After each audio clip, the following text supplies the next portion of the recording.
বিশ্বের বিভিন্ন দেশে অসংখ্য সামরিক অভিযান পরিচালনা করেছে যুক্তরাষ্ট্র। ১৯৯১ সালে ইরাক কুয়েত দখল করলে যুক্তরাষ্ট্রের নেতৃত্বে জোট বাহিনী অভিযান চালিয়ে অল্প সময়ের মধ্যে কুয়েত মুক্ত করে। ইরাকে ২০০৩ সালে যুক্তরাষ্ট্র সাদ্দাম হোসেনকে সরিয়ে দেয়। ২০০১ সালে আফগানিস্তান যুদ্ধে তালেবান সরকারের পতন ঘটায় ওয়াশিংটন, যদিও দীর্ঘমেয়াদে যুদ্ধটি জটিল হয়ে যায়। এরপর ২০১১ সালে ন্যাটো অভিযানে মুয়াম্মার গাদ্দাফি সরকারের পতন ঘটে।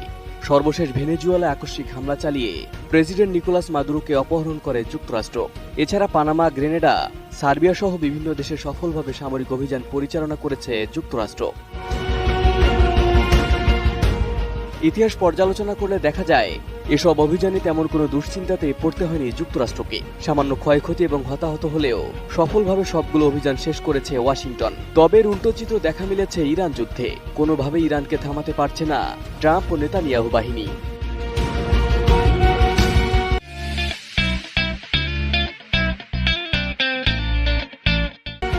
মূলত কয়েক দশক ধরে ইরানের সরকার পতনের ষড়যন্ত্রের অভিযোগ রয়েছে যুক্তরাষ্ট্রের বিরুদ্ধে। ইসলামী প্রজাতন্ত্রকে ভেঙে ফেলতে দেশে কিংবা দেশের বাইরে থেকেও চালানো হয়েছে নানান চেষ্টা। ইসরায়েলের মাধ্যমে বিভিন্ন সময় বিভিন্ন অভিযানে হত্যা করা হয়েছে অসংখ্য সামরিক কর্মকর্তা, গবেষক এবং রাজনৈতিককে। কোনো চেষ্টায় যখন কাজে দিচ্ছিল না, তখন নারকীয় আগ্রাসনে মেতে উঠেছে যুক্তরাষ্ট্র ও ইসরায়েল। ২৮ ফেব্রুয়ারি থেকে শুরু হওয়া সামরিক অভিযানে ইরানের শহরে শহরে বইছে মৃত্যুর মিছিল। ধ্বংসস্তূপে পরিণত হচ্ছে একের পর এক এলাকা। হত্যা করা হয়েছে ৪ দশক ধরে ইরানের সর্বোচ্চ ক্ষমতায় থাকা সুপ্রিম লিডার আয়াতুল্লাহ আলী খামেনিকে। এরপর থেকে প্রতিশোধের আগুনে জ্বলে উঠেছে তেহরান।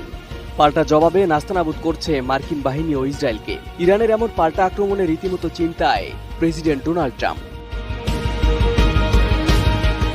সম্প্রতি হোয়াইট হাউসে ধর্মীয় নেতারা এসে ট্রাম্পকে আশীর্বাদ করছেন, যেন ইরান যুদ্ধে জয়ী হতে পারে যুক্তরাষ্ট্র।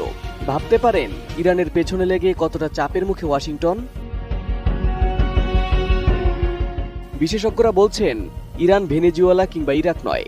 ইরানের ক্ষমতার কাঠামো এমনভাবে সাজানো, চাইলে এটা ভেঙে ফেলা সম্ভব নয়। আর তাই তো হাজারো ষড়যন্ত্র এবং একের পর এক শীর্ষ নেতার হত্যার পরও আরও বেশি প্রতিরোধী হয়েছে তেহরান। গত ২৮ ফেব্রুয়ারি তেহরানে যুক্তরাষ্ট্র ইসরায়েলের সামরিক হামলার পর বারুদের মতো জ্বলে উঠেছে ইরান। ইসরায়েলের আকাশে যেন কেয়ামত চাপিয়েছে আইআরজিসি। তেল আবিবে বৃষ্টির মতো মিসাইল ছুটছে তারা। আটকাতে পারছে না বিলিয়ন ডলারের আকাশ প্রতিরক্ষা ব্যবস্থাও। এদিকে পুরো মধ্যপ্রাচ্যকে অস্থির করে তুলেছে ইরান। হামলায় গুড়িয়ে গেছে বাহরাইনে অবস্থিত মার্কিন নৌবাহিনীর অত্যন্ত গুরুত্বপূর্ণ ৫ম নৌবহরের সার্ভিস সেন্টার। প্রথমে ড্রোনের সাহায্যে ধ্বংস করে দেওয়া হয় এর প্রতিরক্ষা ব্যবস্থা। পরে একের পর এক ক্ষেপণাস্ত্র ও ড্রোন হামলায় গুড়িয়ে দেওয়া হয় পুরো ঘাঁটি। একইভাবে বাহরাইনের ইন্টারন্যাশনাল এয়ারপোর্টেও হামলা চালায় তেহরান। মার্কিন বাহিনী নিয়ন্ত্রণাধীন ইরাকের এরবিল ইন্টারন্যাশনাল এয়ারপোর্ট এবং উত্তরের মার্কিন ঘাঁটিতেও হামলা চালিয়েছে তেহরান। এছাড়া কুয়েতের ক্যাম্প আরিফজান ঘাঁটি এবং আলী আল সলিম এয়ারবেজেও ধ্বংসাত্মক ড্রোন ও ক্ষেপণাস্ত্র হামলা চালায় ইরান। এই হামলায় ক্যাম্প আরিফজানে ৩ জন মার্কিন সেনা নিহত এবং ৫ জন আহত হয়েছে। ধ্বংস হয়েছে স্যাটেলাইট কমিউনিকেশন ব্যবস্থা। এদিকে কাতারের আল উদেদ এয়ারবেজেও ভয়াবহ হামলা চালিয়েছে ইরান। একইভাবে সৌদি আরব, দুবাই, ওমান ও জর্ডানের মার্কিন ঘাঁটি, বিমানবন্দর এবং পোর্টগুলোতেও ভয়াবহ হামলা চালানো হয়েছে। এদিকে মার্কিন নৌবহর আব্রাহাম লিঙ্কনেও হামলা চালিয়েছে আইআরজিসি। আবার শুধু পাল্টা হামলা নয়, এই যুদ্ধের প্রভাবে অস্থির হয়ে উঠেছে বিশ্ব রাজনীতি ও বৈশ্বিক অর্থনীতি। বিলিয়ন বিলিয়ন ডলারের ক্ষতির মুখে ওয়াশিংটন। তাই বিশ্লেষকরা বলছেন, ইরান যুদ্ধের মতো পরিস্থিতিতে আগে কখনোই পড়েনি যুক্তরাষ্ট্র।